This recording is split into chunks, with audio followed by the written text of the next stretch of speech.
오늘 우리에게 주신 살아계신 하나님 말씀은 욥기 20장 1절에서 29절까지의 말씀입니다. 이 말씀을 한 절씩 교독하겠습니다. 나아마 사람 소발이 대답하여 이르되 그러므로 내 초조한 마음이 나로 하여금 대답하게 하나니 이는 내 중심이 조급함이니라.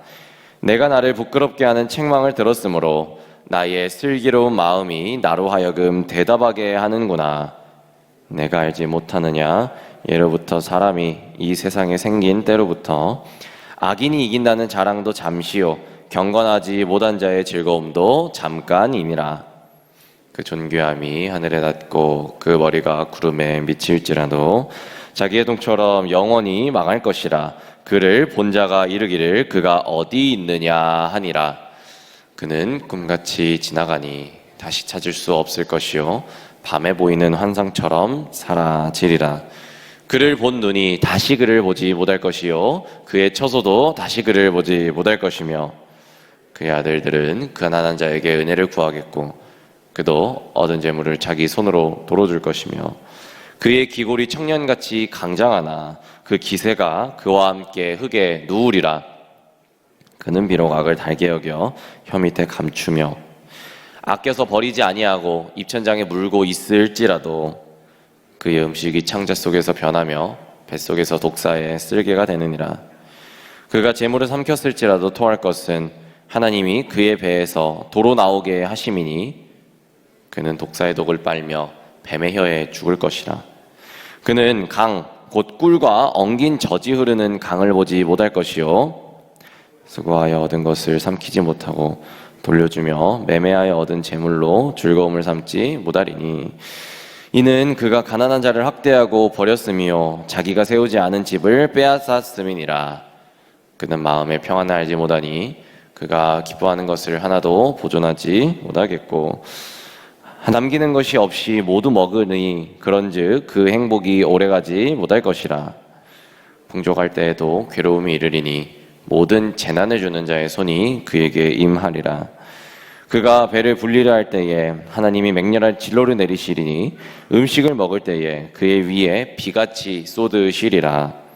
그가 철병기를 피할 때는 노타사슬 쏘아 꿰뚫을 것이요 몸에서 그의 화살을 빼낸즉 번쩍번쩍하는 촉이 그의 쓸개에서 나오고 큰 두려움이 그에게 닥치느니라.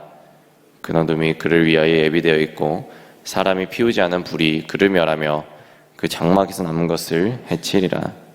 하늘이 그의 죄악을 드러낼 것이요 땅이 그를 대항하여 일어날 것인즉 그의 가산이 떠나가며 하나님의 진노의 날에 끌려. 함께 읽겠습니다. 이는 악인이 하나님께 받을 분깃이요 하나님이 그에게 정하신 기업이니라. 아멘. 예, 오늘 본문은 이 소발이 욥에게 던지는 두 번째 논쟁입니다. 이 소발은 욥이 악인이라고 하면서 고난받는 자는 모두 하나님의 징벌에 처해진 악인이다라고 하고 있습니다. 이 소발이라는 이름의 뜻은 어린 새라는 의미인데요. 그 이름의 뜻에 걸맞게 그는 3명의 친구들 중에서 가장 나이가 어린 사람이었습니다. 그런데 이제 오늘 말씀에서 저희가 읽었던 이 소발의 말투를 들어보면은 이 매우 시건방지고 무례한 느낌을 지울 수가 없지요. 마치 갓 임관한 초급 군인이 이 고급 지휘관에게 작전이 이렇습니다, 저렇습니다, 뭐 군사 지휘가 이렇습니다, 마음에 안 듭니다, 이렇게 논하며 화내는 장면과 비슷하다고 우리가 볼 수가 있는데요. 그런데 3절 말씀에 보면은 이렇게 말씀하고 있습니다. 3절 말씀을 함께 읽겠습니다. 내가 나를 부끄럽게 하는 책망을 들었으므로 나의 슬기로운 마음이 나로 하여금 대답하게 하는구나. 이 말씀을 계속해서 보시게 되면은 이 뭔가 이상한 점을 발견할 수가 있죠. 뭐라고 합니까? 부끄럽게 하는 책망을 들었다라고 합니다. 사실 소발과 그의 친구들은 이 욥이 죄인이라는 것과 자신들의 주장이 옳고 타당한 진리임을 증거하기 위해서 서로 돌아가면서 욥을 공격하였죠. 그러나 이제 욥은 자신이 결백하고 있다라는 것을 알고 있었으나 지금 거짓으로 하나님의 음성, 하나님의 책망을 들었다라고 지금 소발이 이야기하고 있는 것이죠. 쉽게 말해서 성령께서 소발인 나에게 직통 계시를 주었는데, 욥, 내가 너를 한 수 가르쳐 주겠다. 넌 내 말을 들어라. 성령께서 나에게 주신 내 말을 들어라. 라고 지금 얘기하고 있는 것인데요. 이 실상 소발은 하나님께서 고난을 주신다라는 것까지는 알고 있었는데, 하나님께서 고난을 통해서 사랑하는 사람들을 또 연단시키기도 하고 악인의 징계를 지연시킬 수도 있다라는 이 중요한 진리를 모르고 있었다는 것이죠. 문제는 이 주의 종들이나 소위 신령하다는 분들 중에서 소발처럼 성도들을 두렵게 하고 억압하고 또 조정하기 위해서 무당처럼 성령께서 내게 이렇게 말씀하셨다라고 쉽게 예언하는 분이 있습니다. 물론 성령께서 그들에게 말씀하셨을 수도 있죠. 그러나 잘못된 영에 이끌려 그들도 사단의 도구로 쓰임 받을 수 있다라는 것을 기억해야 됩니다. 사실상 사람의 예언보다 우리 성경의 예언이 더 당연히 더 좋고요. 성경의 예언보다 사람의 예언이 더 좋을 수가 있겠습니까? 당연히 성경보다 더 좋은 예언은 없는 것이죠. 그래서 그 소발은 5절에서 깨닫게 하는 영으로부터 받은 감동을 욥에게 말합니다.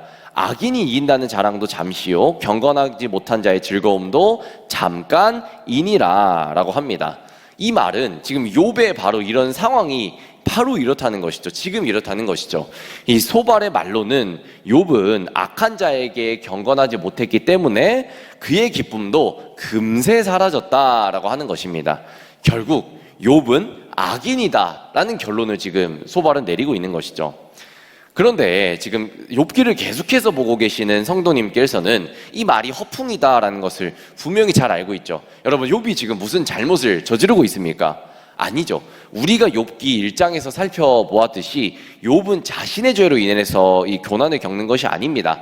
그런데 소발은 깨닫게 하는 영, 자기 입으로 말하는 깨닫게 하는 영이 욥이 지금 지우고 있는 죄에 응당한 대가를 받고 있다라고 가르쳐 주고 있다고 하죠. 이 말이 무엇입니까? 바로 선무당이 사람 잡는다라는 속담과 1.1획도 틀리지 않는 말이죠.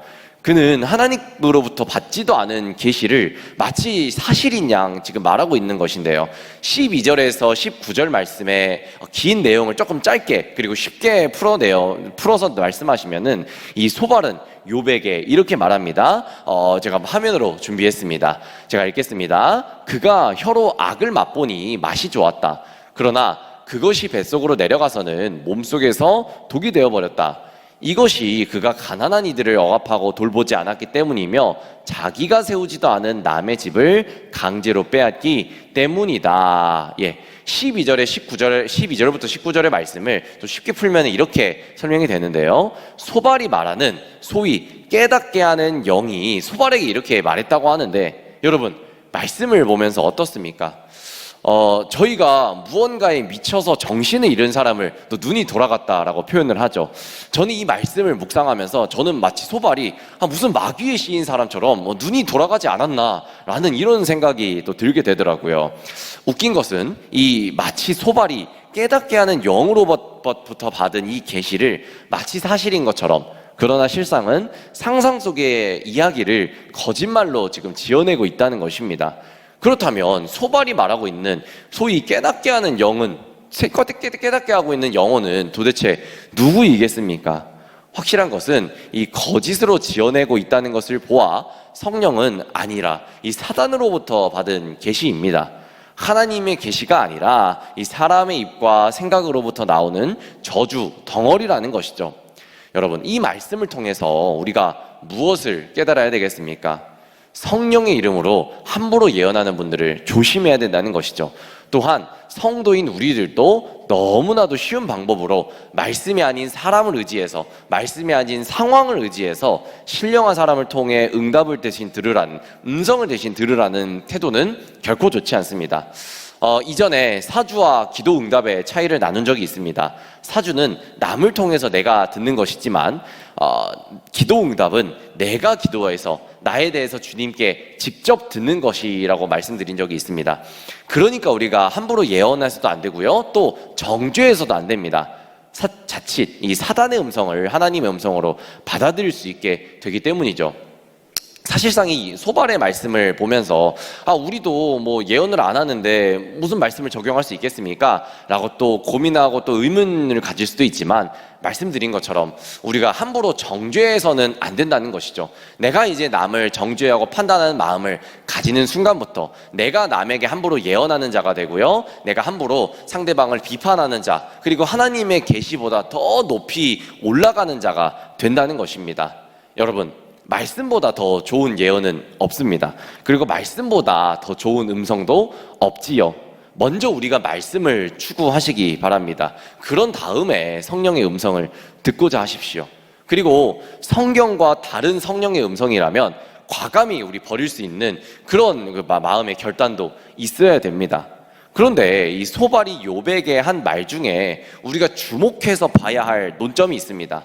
이 악인이 완전히 파산한다는 이유를 19절에 소발이 이렇게 얘기하는데요. 19절의 말씀을 함께 읽겠습니다. 이는 그가 가난한 자를 학대하고 버렸으며 자기가 세우지 않은 집을 빼앗았음이니라. 아멘. 이 소발에 의하면 욥이 불쌍하고 가난한 사람을 착취하고 억압했기 때문에 그에 상응하는, 그에 응당한 대가를 지금 욥이 받았다는 것인데요, 이것이 소발의 잘못된 상상이며 잘못된 논쟁인 것이죠. 여러분, 그렇다면 이런 질문을 우리가 하게 됩니다. 현재 가난하고 병들고 잊혀지고 박탈당한 사람, 고통받는 사람은 과거에 다 자신이 지었던 죄 때문일까요? 또 반대로 오늘 건강하고 부유하고 유명해지고 형통한 사람은 과거에 많은 선을 쌓았기 때문에 지금 보상을 받는 것일까요? 욥기가 계속해서 질문하는 것이 바로 이런 것입니다. 여러분, 물론 착한 일을 많이 해서, 물론 또 선한 일을 많이 해서 지금 복을 받는 사람도 분명히 있습니다. 그러나 착한 일을 하고도 애매한 고난, 부조리한 고난을 겪는 사람도 분명히 있습니다. 과거에 나쁜 일을 저지르고 가난한 사람을 착취하면서 압제한 돈을 부정으로 축적하여서 현재 잘 먹고 잘 사는 사람도 우리 주변에 분명히 있지요. 이 세상은 소발이 말하는 단순 논리로 다 설명되지 않습니다. 소발의 논리라면은 이 도리어 기득권을 가진 사람들, 온갖 권력과 부귀영화를 가진 사람들이 자기 체제를, 또 자기의 영역을 더 굳건하게 하도록 논리적으로 지지해 준다는 것이죠. 왜냐하면은 그들이 지금까지 올바르고 정직하고 착하게 살았기 때문에 현재 권력과 부를 누린다는 논점에 도달하기 때문이죠. 반면 가난하고 병들고 이 변방에 밀려난 사람에게는 죄책감, 패배감, 자포자기를 심어준다라는 문제가 이 소발의 논리에서는 생기게 된다는 것이죠. 그러나 하나님이 다스리는 세계는 이렇게 인간의 생각이 작동하는 세계라기보다 자유의 은총이 작동하는 세계입니다. 무슨 말씀입니까? 햇빛과 단비를 선인에게만 주지 않습니다. 악인에게도 고루고루 주시는 분이 바로 하나님이라는 사실이죠. 참 우리가 세상을 살게 되면서 내가 정말로 싫어하고 내가 정말로 어려워하는 인원이 있습니다. 내가 정말 미워할 수 있고 내가 정말로 좀 시험에 들게 하는 인원이 있습니다. 이 인원이 분명히 잘못된 길을 가고 있는데, 하나님께 내가 기도하고 있는데 이 인원이 점점 더 승승장구하고 이 인원이 정말 나보다 더 높은 사회적 위치에 더 올라서서 나를 더 억압하고 내가 쭈그러드는, 내가 정말 축소되는 이런 모습이 보이게 된다면 너무나도 그것만큼 좌절되는 상황이 없지요. 욥기의 상황도 지금 그러한데요. 그렇다면 욥기가 우리에게 보여주는 것은 무엇입니까? 하나님을 그토록 경외하고 악에서 떠난 착한 사람에게서 그 많은 재산이 다 사라지고 또 생떼 같은 자녀들도 다 죽을 수도 있고 본인도 거의 죽음 일부까지 코너로 몰릴 수 있구나, 예수 잘 믿는 사람도 고난이 닥칠 수 있구나, 반면에 하나님을 믿지 않고 악을 행하는 사람일지라도 떵떵거리며 번영할 수 있구나, 이러한 현실을 있는 그대로 우리에게 보여준다는 것이 욥기의 위대성이 있는 것입니다. 그렇다면 여러분, 욥기가 우리에게 주는 교훈은 무엇입니까? 예수를 잘 믿고 하나님 잘 섬겨도 나쁜 일이 생기며 고난도 찾아올 수 있다라는 것이면서, 그럼에도 불구하고 여전히 우리가 하나님을 잘 믿을 수 있냐는 것입니다. 그럼에도 불구하고 여전히 하나님을 신뢰할 수 있냐는 것이죠. 이것이 욥이 던지는 아주 중요한 질문입니다, 여러분. 그리고 하나님은 여전히 욥을 지켜보시고 계신 것처럼 우리의 믿음도 지켜보고 계신다는 것입니다. 여러분, 우리 그리스도인들이 정말 조심해야 되는 것이 무엇인지 아십니까? 바로 우월감입니다. 우월감. 하나님 앞에서 구별된 우리는 그리스도의 진리를 분명히 알고 있습니다. 인생의 고난을 이기는 방법을 알고 있죠. 기도하고 하나님의 말씀을 의지할 때에 분명히 하나님께서는 여러 고난이 닥쳐와도 이겨낼 수 있다라는 것을 하나님께서 몸소 보여주셨고 우리도 분명히 알고 있습니다. 그러나 아직 그리스도를 모르는 이들은 진리를 알지 못합니다. 그런 이들에게 고난을 나누면서 그리스도를 전할 때에 우리는 함부로 정죄하는 시각을 가져서도 안 됩니다. 또한 내가 변화시켜야지, 내가 사람 만들어야지 라는 이런 과한 자신감도 가져서는 안 됩니다. 그저 고난 가운데 있는 이가 있다면 하나님의 말씀을 전달하기 전에 이 사람을 품고 우리가 진실로 정말로 피땀 눈물 흘리면서 기도해야 되겠고요. 또 하나님께서 음성을 주신다면 하나님, 만약 제 입술을 통해서 이 고난받는 자를 위로하려 하신다면 진실된 입술로 전하게 해주시고 진실된 상황을 허락하여 주시옵소서 라고 기도할 때에 주님께서 내 입술을 사용하신다면 그들에게, 또 고난받는 이들에게 분명히 좋은 말씀, 또 그리고 변화될 수 있는 은혜가 임할 줄 믿습니다. 그러므로 우리가 정말로 사랑하는 여러분, 우리가 정말 살아갈 때에 계속해서 끊임없이 하나님의 말씀을 가지고 기도해야 되겠고요. 또한 고난과 고통받는 이들, 아직 그리스도를 영접하지 못한 이들을 맞이할 때에 우리의 신앙을 계속해서 점검해야 된다는 것이죠. 우리의 입술을 통해서, 우리의 몸과 발, 그리고 온 신체를 통해서, 영을 통해서 하나님은 여러분들을 통해서 이 세상의 빛과 소금으로 사용하실 것이기 때문입니다. 그런 결단을 가지고 그러한 또 자신감을 가지면서 세상의 빛과 소금이 될 수 있는 저 여러분들의 복된 삶이 되시기를 주님의 이름으로 축복합니다. 함께 기도하겠습니다. 하나님, 그럼에도 불구하고 그 어떤 상황에서도 하나님을 진실로 신뢰하고 소망하기를 원합나이다. 고난 가운데 있는 이를 함부로 정죄하지 않고 이들에게 복음을 전하기 위해 우월감의 죄를 갖지 않고 겸손한 자세로 예수님처럼 낮아지는 우리가 될 수 있도록 인도하여 주시옵소서. 살아계신 예수님 이름으로 감사히 기도드렸습니다. 아멘.